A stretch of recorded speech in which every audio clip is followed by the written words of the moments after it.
Chapter 1. The Early Life of Adam Smith. Adam Smith was born in a small Scottish town called Kirkcaldy, near Edinburgh, on June 5, 1723. His father, also named Adam Smith, was a lawyer and a customs officer.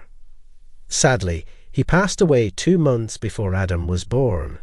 His mother, Margaret Douglas, raised young Adam by herself. As a child, Adam was very curious and loved to read books.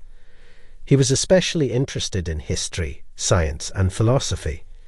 His mother noticed his love for learning and decided to give him the best education possible.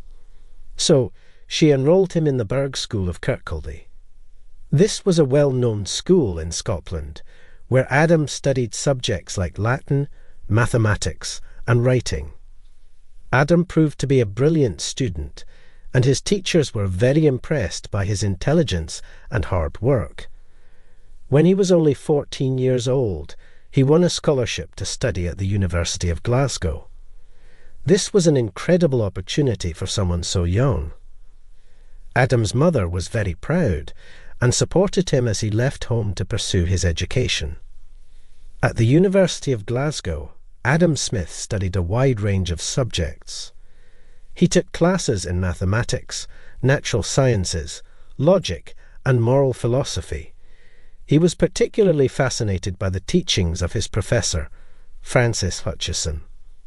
Hutcheson was a great thinker who believed in the importance of personal freedom and the power of kindness. These ideas would later influence Adam Smith's own theories on economics and society. After studying at Glasgow for 3 years, Adam Smith won another scholarship. This time, it was to study at the prestigious Balliol College at the University of Oxford in England. While at Oxford, Adam continued to explore various subjects, focusing on the classics, modern languages, and philosophy. However, Adam Smith was not very happy with the quality of education at Oxford. He felt that the professors were not as enthusiastic about teaching as those at the University of Glasgow. Nevertheless, he made the best of his time there and continued to develop his love for learning.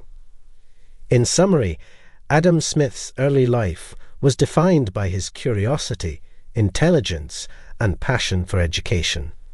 His experiences at the Burgh School of Kirkcaldy, the University of Glasgow, and the University of Oxford, which shaped the foundations of his future work as a philosopher and economist. During his time at the University of Glasgow, Adam Smith was exposed to many new ideas and perspectives. He was deeply influenced by the Scottish Enlightenment, a period of intellectual and cultural growth in Scotland. This movement encouraged people to use reason, logic, and evidence to understand the world around them. The Scottish Enlightenment had a significant impact on Adam's thinking and would later shape his groundbreaking theories. One of Adam's favourite subjects at Glasgow was moral philosophy. He attended lectures by Francis Hutcheson, a leading figure of the Scottish Enlightenment. Hutcheson believed that humans had a natural sense of compassion and empathy towards others, and he emphasized the importance of moral values in society. These ideas resonated with Adam and inspired him to think about the role of ethics in economics. After completing his studies at Glasgow, Adam Smith moved on to Balliol College at the University of Oxford, thanks to a scholarship he received. However, his experience at Oxford was not as fulfilling as he had hoped. He found the teaching methods to be outdated and the professors to be less engaging than those at Glasgow. Despite these challenges, Adam made the most of his time at Oxford and continued to expand his knowledge. While at Oxford, Adam spent a lot of time in the library, reading about different subjects and deepening his understanding of various topics. He developed a strong interest in the works of philosophers such as David Hume and John Locke, as well as political thinkers like Montesquieu. These thinkers would have a lasting impact on Adam's ideas about individual freedom, government, and the role of the market in society. Adam Smith's time at both Glasgow and Oxford allowed him to develop a strong intellectual foundation. Although he faced some challenges at Oxford, he remained dedicated to his education and continued to learn from a variety of sources. His exposure to the Scottish Enlightenment and influential thinkers helped shape his views on morality, economics, and the role of the individual in society. These experiences would later inform his groundbreaking works, The Theory of Moral Sentiments and The Wealth of Nations. After completing his studies at the University of Oxford, Adam Smith returned to Scotland in 1746. He was now 23 years old and eager to start his career. Adam's reputation as a brilliant thinker had already spread among the intellectual circles in Scotland, and he was soon offered a position as a public lecturer in Edinburgh. He accepted the offer and began giving lectures on various subjects, including rhetoric, literature, and economics. Adam Smith's lectures were well received, and he quickly gained a reputation as an engaging and knowledgeable speaker. His audience included many prominent members of Scottish society, and his ideas began to influence the way people thought about economics and human behaviour. In 1751, at the age of 27, Adam was offered a prestigious position as a professor of logic at the University of Glasgow. He eagerly accepted the position and moved back to the city where his intellectual journey had begun. A year later, he was promoted to the chair of moral philosophy, a position previously held by his mentor, Francis Hutcheson. As a professor, Adam Smith continued to explore his interests in ethics, human behaviour, and economics. He was an inspiring teacher, and his students admired his passion for learning and his ability to explain complex ideas in simple language. He encouraged his students to think critically, question established beliefs, and use evidence to support their ideas. During his time as a professor, Adam began working on his first major book, The Theory of Moral Sentiments. Published in 1759, this work explored the nature of morality and the role of empathy in human behaviour. The book was well received and further established Adam Smith as a leading thinker of his time. In 1764, Adam Smith received an opportunity to travel as the private tutor of the young Duke of Buccleuch. This allowed him to explore Europe, meet other intellectuals, and learn about different economic systems. The experience had a profound impact on his thinking, and it laid the groundwork for his magnum opus, The Wealth of Nations. In conclusion, Adam Smith's early career in Scotland played a significant role in shaping his ideas and theories. His experiences as a public lecturer, a professor at the University of Glasgow, and a private tutor allowed him to deepen his understanding of economics, human behaviour, and morality. These experiences would later inform his most famous works and cement his status as the father of modern economics. Chapter 2. The Theory of Moral Sentiments. The Theory of Moral Sentiments, published in 1759, was Adam Smith's first major work. In this book, he explored the nature of morality, human behaviour, and the role of emotions in shaping our moral judgments.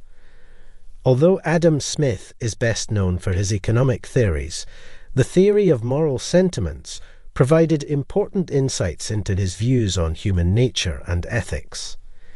These ideas would later influence his thoughts on economics and society. The main theme of the Theory of Moral Sentiments is the idea that our moral judgments are based on our ability to empathize with others. Smith believed that humans have a natural capacity for empathy, which he called sympathy. This sympathy allows us to put ourselves in another person's position and feel what they feel. It is this ability to share emotions and experiences that forms the basis of our moral judgments and our sense of right and wrong. In the book, Smith argues that our sense of morality is not purely based on reason or logic. Instead, it is a complex interplay between our emotions, our ability to empathize with others, and the social norms and values that we learn from our surroundings. This perspective was groundbreaking at the time, as it challenged the dominant view that morality was a product of rational thought. The theory of moral sentiments is organized into 7 parts, each discussing different aspects of morality, human behavior, and social interaction. Throughout the book, Smith uses a combination of philosophy, psychology, and real-life examples to illustrate his ideas and make them accessible to a wide audience. By exploring the nature of morality and the role of empathy in human behavior, the theory of moral sentiments provided important insights into the human condition. These ideas would later form the basis for Adam Smith's groundbreaking economic theories as he sought to understand how individuals, driven by their emotions and moral values, interact within a market-based society. In the theory of moral sentiments, Adam Smith delves into the concept of sympathy and its role in moral judgment. According to Smith, sympathy is our innate ability to feel and share the emotions of others. It is through this emotional connection that we are able to evaluate and make judgments about the actions and behavior of others. Smith believed that when we observe the actions of another person, we naturally imagine ourselves in their position. By putting ourselves in their shoes, we are able to feel the emotions they might be experiencing. It is this shared emotional experience that allows us to form moral judgments about the rightness or wrongness of their actions. For example, when we see someone being kind and generous to others, we can imagine the happiness and gratitude that the recipients of their kindness might feel. This shared emotional experience leads us to view the kind person's actions as morally good. Conversely, when we see someone causing harm or pain to others, we can imagine the suffering and distress that their actions might cause. This emotional connection makes us view their actions as morally wrong. According to Smith, our ability to sympathize with others is not limited to people we know personally. We can also sympathize with strangers or even fictional characters. This capacity for empathy and emotional connection is a crucial aspect of our social nature and plays a central role in shaping our moral judgments. In addition to sympathy, Smith also argued that our moral judgments are influenced by societal norms and values. We learn these norms from the people around us, and they help shape our understanding of what is morally right and wrong. These norms can vary between different cultures and societies, leading to different moral values and judgments. However, Smith believed that there were certain universal moral principles that all humans share. These principles are rooted in our ability to empathize with others and form the foundation of our moral judgments. In summary, Adam Smith's The Theory of Moral Sentiments argues that our moral judgments are based on our ability to sympathize with others and share their emotions.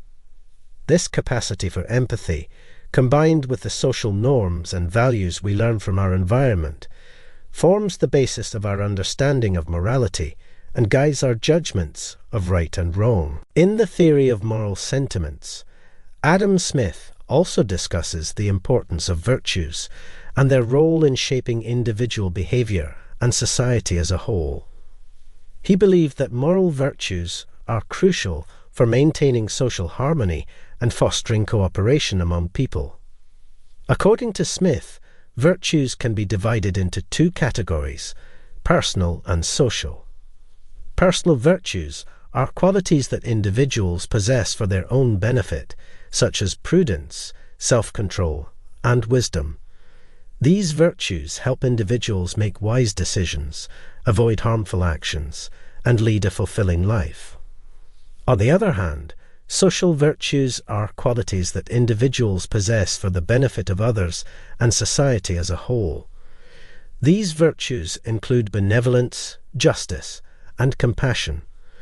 By practicing social virtues, individuals can contribute to the well-being of others and help maintain social harmony. Smith argued that the practice of virtues is closely connected to our ability to sympathize with others. When we are able to empathize with the emotions and experiences of others, we are more likely to act in ways that are beneficial to them and to society as a whole. This emotional connection motivates us to practice virtues and uphold moral standards. The role of society in shaping our moral values and virtues is also emphasized in the theory of moral sentiments. Smith believed that individuals are not born with a fixed set of moral values. Rather, they learn and develop these values through social interactions and experiences. Society plays a crucial role in teaching individuals about the importance of virtues and the consequences of their actions. Smith also recognized that different societies might have different moral values and standards, as they are influenced by factors such as culture, religion, and historical context. However, he believed that certain fundamental moral principles, such as the importance of empathy and the practice of virtues, are universal and shared by all human beings. In conclusion, Adam Smith's The Theory of Moral Sentiments highlights the importance of virtues and the role of society in shaping our moral values. By practicing virtues and empathizing with others, individuals can contribute to social harmony and the well-being of their community.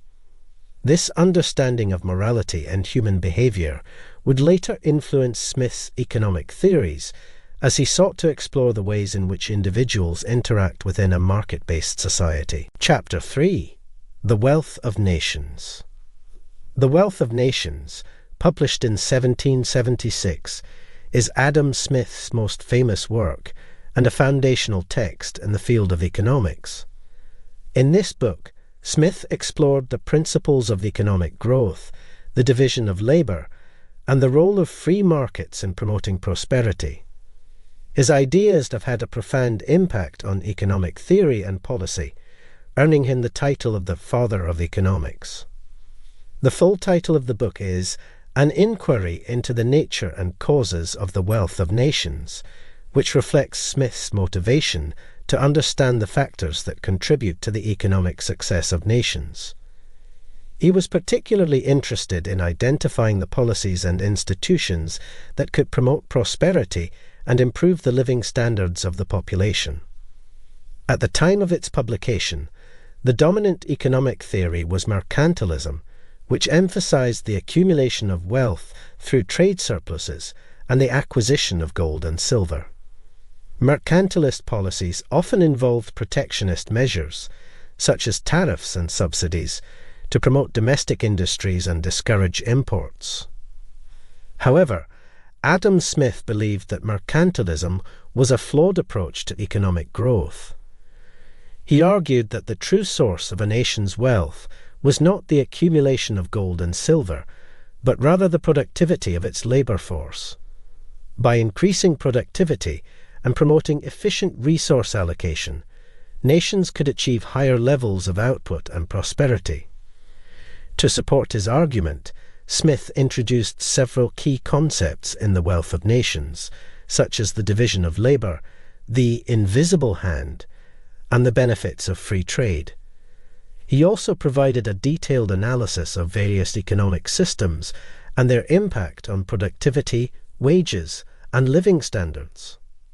Throughout the book, Smith used real-world examples and empirical evidence to illustrate his ideas and make his arguments more accessible to a wide audience. His clear writing style and logical organization of ideas helped The Wealth of Nations become a highly influential text in the field of economics. In summary, Adam Smith's motivation for writing The Wealth of Nations was to explore the nature and causes of economic prosperity. By challenging the prevailing mercantilist ideas and introducing groundbreaking concepts, Smith laid the foundation for modern economic theory and the study of the market-based economy. One of the key concepts introduced by Adam Smith in The Wealth of Nations is the division of labour, which he argued was a crucial factor in increasing productivity and promoting economic growth. The division of labour refers to the process by which tasks and responsibilities are divided among specialised workers, each focusing on a specific aspect of the production process. Smith believed that dividing labour into specialised tasks allowed workers to become more efficient and skilled at their jobs, leading to increased productivity. He illustrated this idea with the famous example of a pin factory. In the factory, instead of each worker producing an entire pin from start to finish, the production process is divided into several smaller tasks, such as drawing out the wire, cutting it, sharpening the point, and attaching the head. By focusing on a specific task, each worker can become highly skilled and efficient, leading to a dramatic increase in the number of pins produced. The division of labour also encourages innovation and technological advancements, as workers and entrepreneurs look for ways to improve the efficiency of their specialised tasks. This can lead to the development of new tools and machinery, further increasing productivity and driving economic growth. However, Smith also acknowledged that the division of labour could have some negative consequences, such as the potential for worker alienation and the loss of craftsmanship. He believed that the benefits of increased productivity and economic growth outweighed these drawbacks, but he also emphasised the importance of education and social policies to address these issues. In addition to the division of labour, Smith also discussed the factors that influence productivity, such as the availability of capital and the accumulation of knowledge. He argued that investments in infrastructure, education, and technology could help increase productivity and support economic growth. Overall, the concept of the division of labour and its impact on productivity is a central theme in The Wealth of Nations. By highlighting the benefits of specialisation and the importance of investing in human capital and innovation, Adam Smith laid the foundation for our modern understanding of economic growth and development. Another groundbreaking concept introduced by Adam Smith in The Wealth of Nations is the idea of free markets and the invisible hand. Smith argued that markets, when allowed to function freely without excessive government intervention, could efficiently allocate resources and promote economic growth. This idea challenged the prevailing mercantilist policies of the time, which often involved protectionism and heavy government regulation. According to Smith, a free market is one in which individuals are free to buy, sell, and produce goods and services without government interference, except for enforcing basic rules and protecting property rights. In a free market, prices are determined by the forces of supply and demand, which help allocate resources to their most productive uses. The invisible hand is a metaphor used by Smith to describe the self-regulating nature of a free market. He believed that when individuals pursue their own self-interest, they unintentionally promote the overall well-being of society. This is because, in a competitive market, producers must create goods and services that consumers want at the lowest possible cost to remain profitable. As a result, resources are allocated efficiently, and the overall standard of living improves. Smith also argued that free markets encourage innovation and technological advancements, as producers and entrepreneurs look for ways to improve their products and lower their costs. This drive for innovation and efficiency further contributes to economic growth and prosperity. One of the most important implications of the invisible hand concept is the idea that government intervention in the economy should be limited. Smith believed that excessive regulation could disrupt the natural functioning of markets and reduce economic efficiency. However, he also recognized that there were certain situations in which government intervention might be necessary, such as providing public goods or addressing market failures. In conclusion, the concepts of free markets and the invisible hand are central themes in The Wealth of Nations. By advocating for minimal government intervention and emphasizing the self-regulating nature of markets, Adam Smith challenged the dominant mercantilist ideas of his time and laid the foundation for classical and modern economic theory. His insights into the workings of market economies continue to influence economic policy and our understanding of the world today. Chapter 4. Contributions to Economics. One of Adam Smith's most significant contributions to economics is his advocacy for laissez-faire policies and economic freedom. Laissez-faire, a French term meaning let do or let go, is an economic philosophy that emphasizes minimal government intervention in the economy and maximum individual freedom. Smith believed that the best way to promote economic growth and prosperity was to allow individuals and businesses to operate freely, without excessive regulations or restrictions.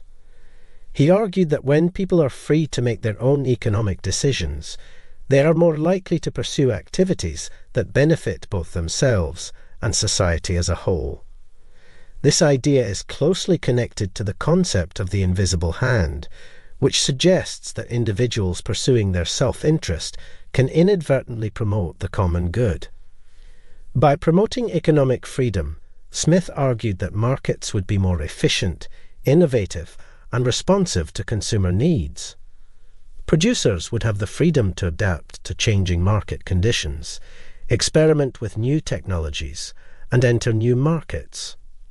Similarly, consumers would have the freedom to choose from a wider variety of goods and services, leading to increased competition and lower prices. Smith's advocacy for laissez-faire policies and economic freedom also extended to international trade. He was a strong proponent of free trade, arguing that it would promote global economic growth and efficiency. By eliminating trade barriers and allowing the free flow of goods and services, countries could specialize in the production of goods in which they have a comparative advantage, leading to increased productivity and wealth for all. However, Smith did not argue for complete absence of government involvement in the economy. He recognized that there were certain situations where government intervention was necessary, such as providing public goods, enforcing laws, and addressing market failures. He also believed that governments had a role in ensuring a basic level of education and social welfare for their citizens. In summary, Adam Smith's advocacy for laissez-faire policies and economic freedom has had a lasting impact on the field of economics and the way we think about markets and government intervention. By emphasizing the importance of individual freedom and the self-regulating nature of markets, Smith helped lay the foundation for classical and modern economic theory, as well as shaping economic policy around the world. While Adam Smith was a strong advocate for laissez-faire policies and economic freedom, he also recognized the importance of a well-functioning state in ensuring the overall health and prosperity of an economy. In The Wealth of Nations, he outlined several key roles that the state should play in order to support economic growth and maintain a stable and just society. Protection of property rights. Smith believed that one of the primary responsibilities of the state was to protect the property rights of its citizens. This includes the enforcement of contracts, the prevention of theft and fraud, and the establishment of a fair and impartial legal system. Secure property rights are essential for encouraging investment, innovation, and economic growth, as they provide individuals with the confidence that their assets will be protected. Provision of public goods. Smith also recognized that there were certain goods and services that the market might fail to provide efficiently or at all. These public goods, such as infrastructure, national defense, and basic education, are essential for the smooth functioning of the economy and the well-being of society. Smith argued that it was the responsibility of the state to provide these goods, as they often have benefits that extend beyond the individuals who use them directly. Addressing market failures. In addition to providing public goods, Smith acknowledged that there were situations where markets might fail to allocate resources efficiently, and government intervention might be necessary. Examples of market failures include monopolies, externalities, and asymmetric information. In these cases, government policies such as regulations, taxes, or subsidies can help correct market failures and improve overall economic efficiency. Redistribution of wealth.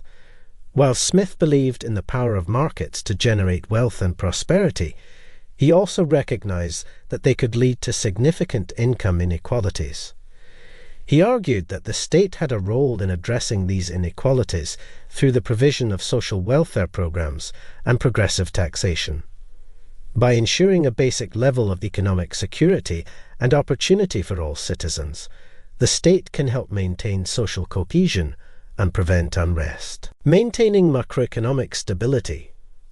Although the concept of macroeconomic stability was not fully developed in Smith's time, his ideas laid the groundwork for future economists to explore the role of the state in managing economic fluctuations. He recognized the importance of a stable currency and low inflation for maintaining a healthy economy, and suggested that the government should have some role in managing the money supply. In conclusion, Adam Smith's contributions to economics extend beyond his advocacy for laissez-faire policies and economic freedom. He also provided valuable insights into the role of the state in the economy, emphasizing the importance of property rights, public goods, and addressing market failures. These ideas have had a lasting impact on the field of economics and continue to shape our understanding of the relationship between markets and government intervention. Adam Smith's insights into international trade and the concept of comparative advantage have played a critical role in shaping modern economic theory and global trade policies.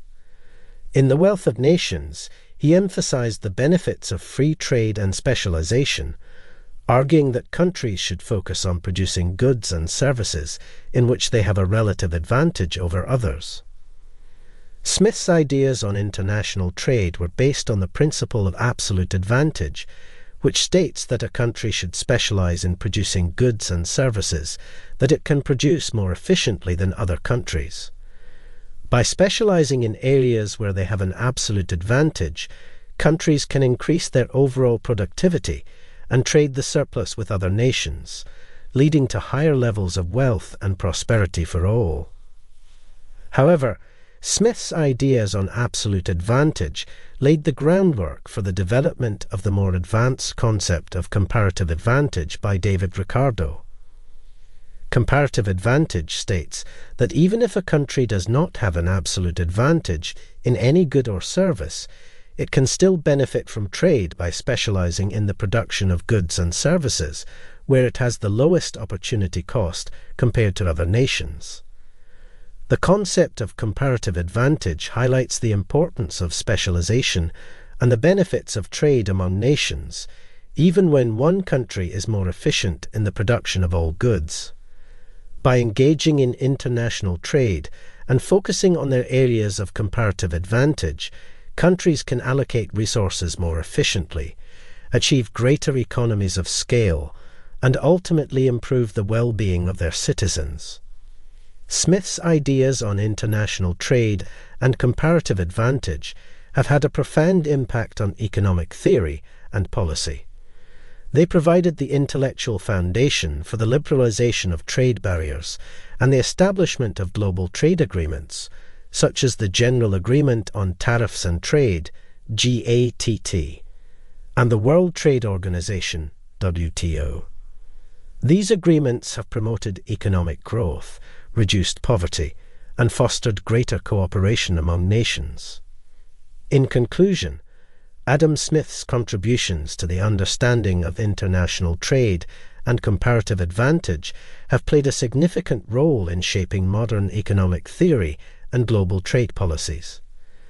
His ideas emphasize the importance of specialization and the benefits of free trade, ultimately paving the way for a more interconnected and prosperous global economy. Chapter 5: Critiques and Debates.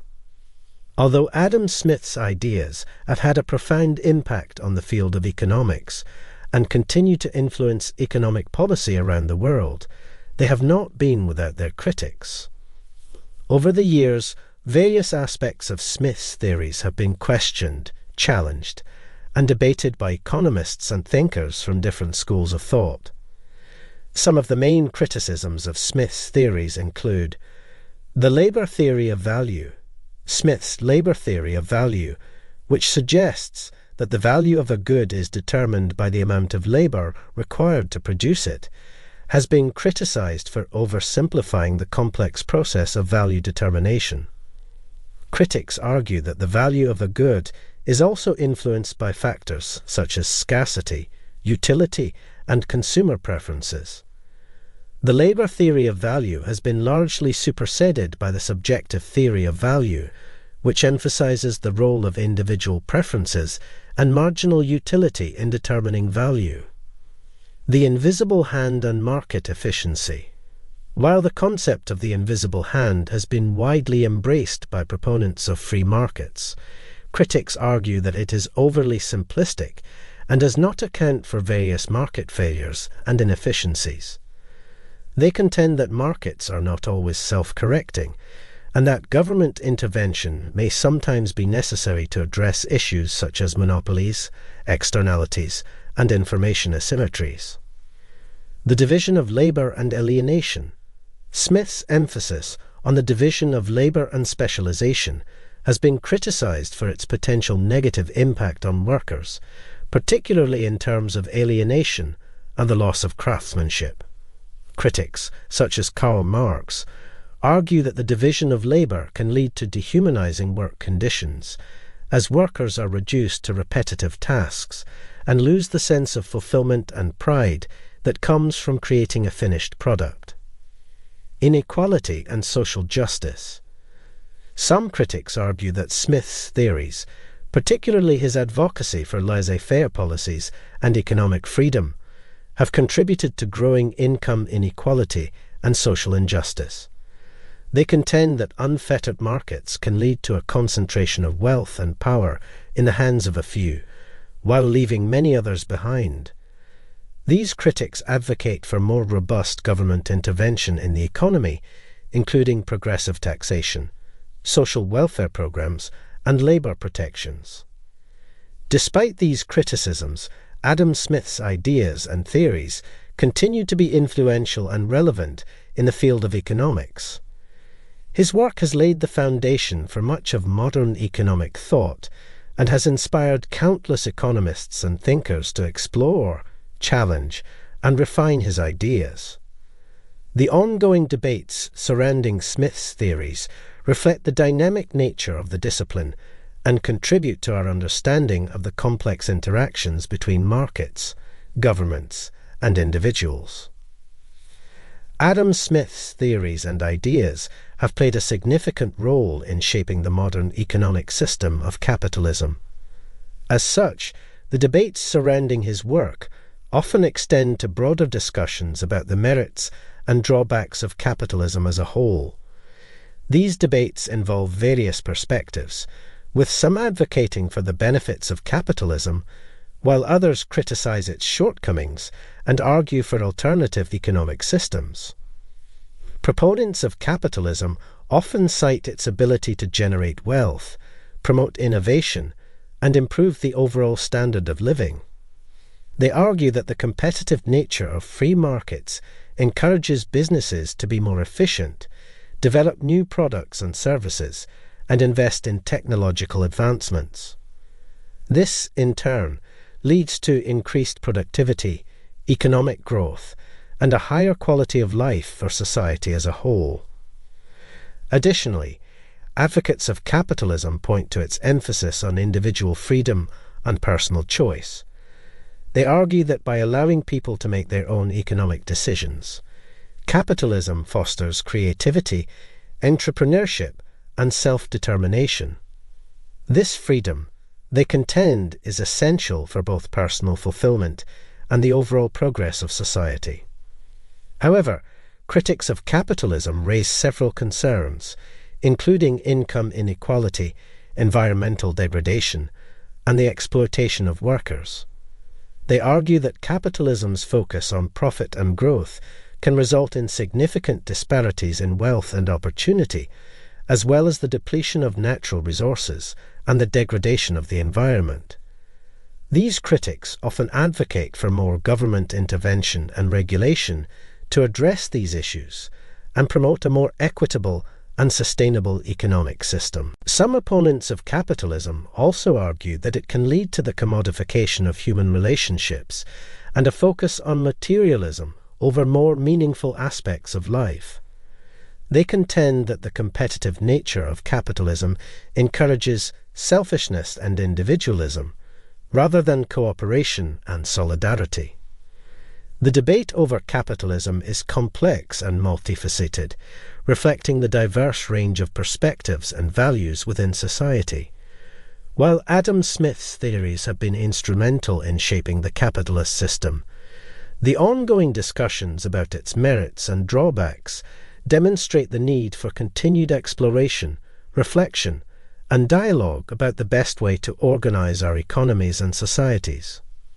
Over the years, Adam Smith's work has been subject to various interpretations and adaptations by modern economists and thinkers.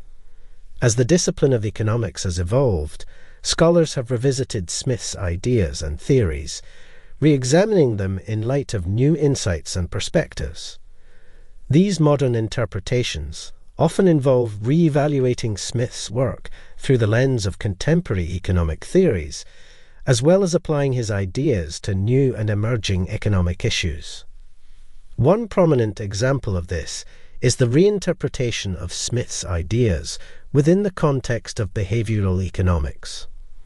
While Smith's theories were primarily based on the assumption of rational, self-interested individuals, behavioral economists have sought to incorporate insights from psychology and other social sciences to develop a more nuanced understanding of human behavior.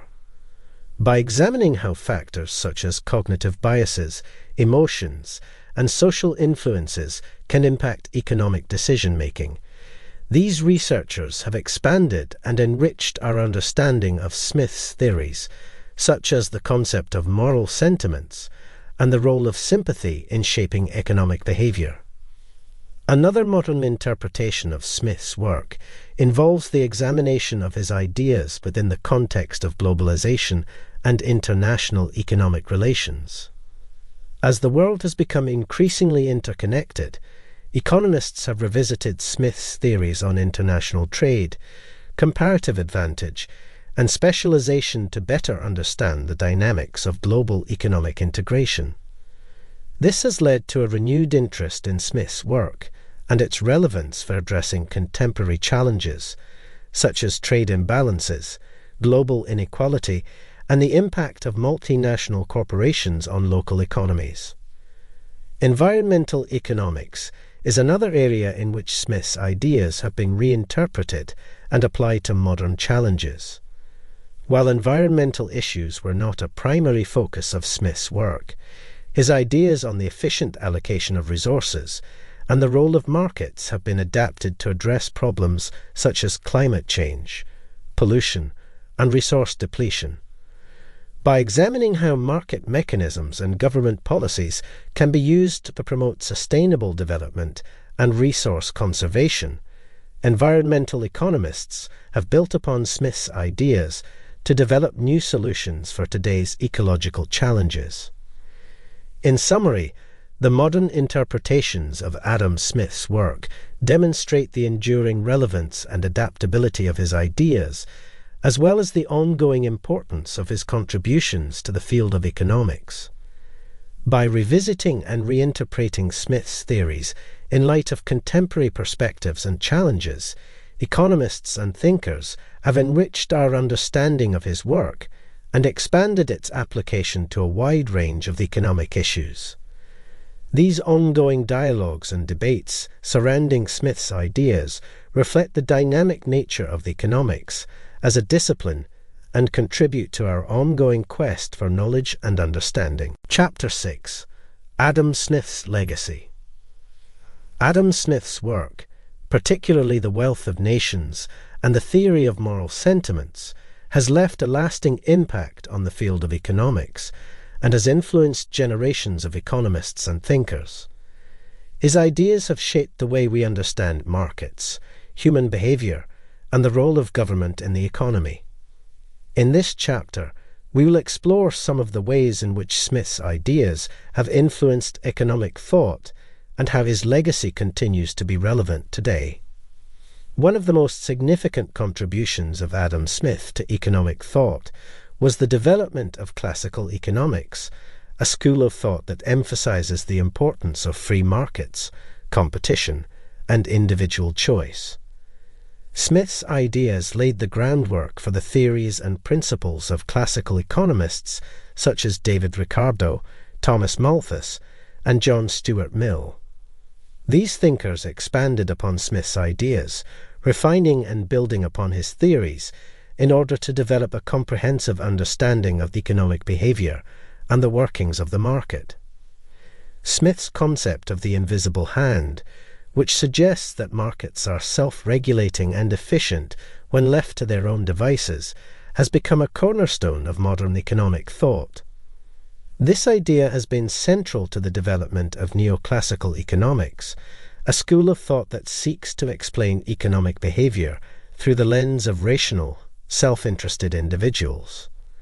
The invisible hand concept has also been influential in shaping economic policies, with many governments adopting laissez-faire principles and market-oriented reforms in an effort to promote growth and prosperity.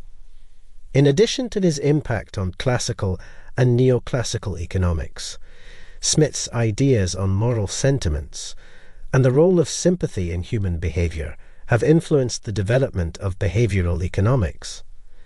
By recognizing the importance of emotions and social influences in shaping economic decisions, Smith's work has laid the foundation for a more nuanced understanding of human behavior that goes beyond the simplistic assumption of rational self-interest. Furthermore, Smith's theories on international trade and comparative advantage have had a lasting impact on the way we understand global economic relations. His ideas have been instrumental in shaping trade policies and promoting the liberalization of trade barriers, ultimately leading to a more interconnected and prosperous global economy. In conclusion, Adam Smith's legacy is deeply ingrained in the field of economics, with his ideas continuing to influence the way we understand markets, human behavior, and the role of government in the economy. His contributions to economic thought have laid the foundation for the development of various schools of thought and have shaped the direction of economic policy for centuries. As we continue to grapple with the complex challenges of our modern world, the insights and wisdom of Adam Smith's work remain as relevant and important as ever. Adam Smith's work has played a pivotal role in the creation of modern economics as a discipline. By synthesizing various ideas and insights from his time, he developed a comprehensive framework for understanding the economy and its various components. This framework, rooted in the principles of free markets, individual choice, and the division of labor, has laid the foundation for much of modern economic theory and practice. In this part of the chapter, we will explore how Smith's work has contributed to the creation of modern economics. One of the most significant aspects of Smith's work is the systematic approach he took to studying the economy. Before Smith, economic thought was often fragmented, with ideas and theories scattered across various disciplines such as philosophy, politics, and history. In The Wealth of Nations, Smith brought together these diverse insights to create a unified and coherent theory of how economies function. This comprehensive approach laid the groundwork for the development of economics as a distinct discipline, with its own set of principles, theories, and methodologies. Smith's emphasis on empirical observation and evidence-based analysis also played a crucial role in shaping modern economics. By basing his theories on real-world observations and examples, Smith demonstrated the importance of grounding economic thought in empirical evidence. This emphasis on evidence-based analysis has become a hallmark of modern economics, with researchers and policymakers alike relying on data and rigorous empirical methods to develop and test their theories. Another important aspect of Smith's legacy is his focus on the role of institutions and the importance of good governance in fostering economic prosperity. Smith recognized that while markets are powerful drivers of growth and innovation, they require a stable and supportive institutional framework to function effectively. His insights on the importance of property rights, the rule of law, and sound fiscal policy have informed much of modern economic thought on the role of institutions in promoting growth and development. Finally, Smith's work has also played a critical role in shaping modern economic policy. His ideas on free markets, minimal government intervention, and the importance of competition have been influential in the development of market-oriented economic policies around the world. While the extent to which governments should intervene in the economy remains a subject of ongoing debate, Smith's work has undoubtedly played a central role in shaping our understanding of the benefits and limitations of market-based approaches to economic management. In summary, Adam Smith's legacy has been instrumental in the creation of modern economics as a discipline. His work has laid the foundation for many of the theories and principles that underpin contemporary economic thought, and his emphasis on empirical analysis and evidence-based policy making continues to inform the practice of economics today. As we navigate the complex economic challenges of the 21st century, the wisdom and insights of Adam Smith remain as relevant and influential as ever. Adam Smith's work has left an indelible mark on the world we live in today. His ideas have not only shaped the field of economics, but have also had a profound impact on the way we think about markets, government, and society more broadly. In this part of the chapter, we will explore some of the ways in which Smith's ideas continue to influence our world and the challenges we face. One of the most visible aspects of Smith's impact on today's world is the prevalence of market-based economies. Smith's ideas on the power of free markets, competition, and individual choice have inspired countries around the world to adopt market-oriented economic systems. While the specific policies and institutions of these systems vary from country to country, the core principles of Adam Smith's work are clearly evident in the widespread embrace of market-driven approaches to economic management. Smith's ideas on international trade and comparative advantage have also had a lasting impact on global economic relations.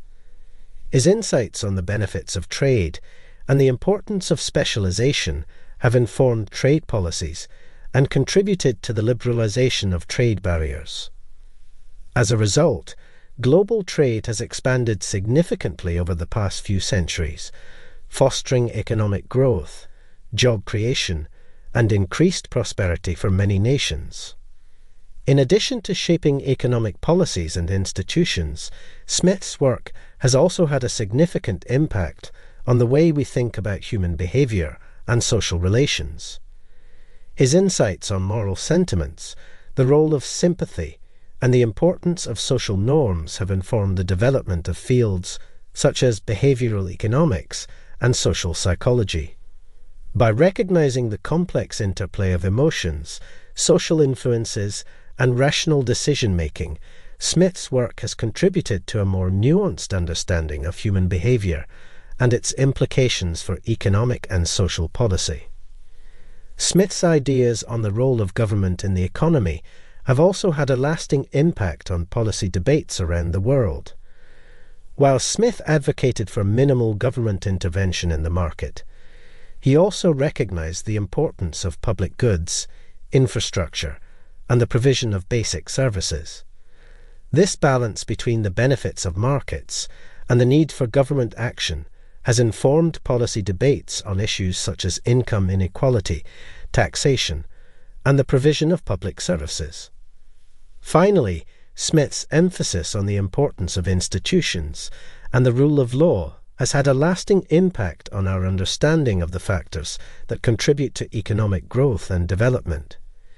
His work has inspired researchers and policymakers to focus on the role of institutions in fostering stable, prosperous societies, and has informed efforts to promote good governance, transparency, and the rule of law in countries around the world. In conclusion, Adam Smith's legacy is still deeply felt in today's world, shaping our economic systems, policy debates, and understanding of human behavior. As we continue to grapple with the complex challenges of globalization, inequality, and environmental sustainability, the insights and wisdom of Adam Smith's work remain as relevant and influential as ever.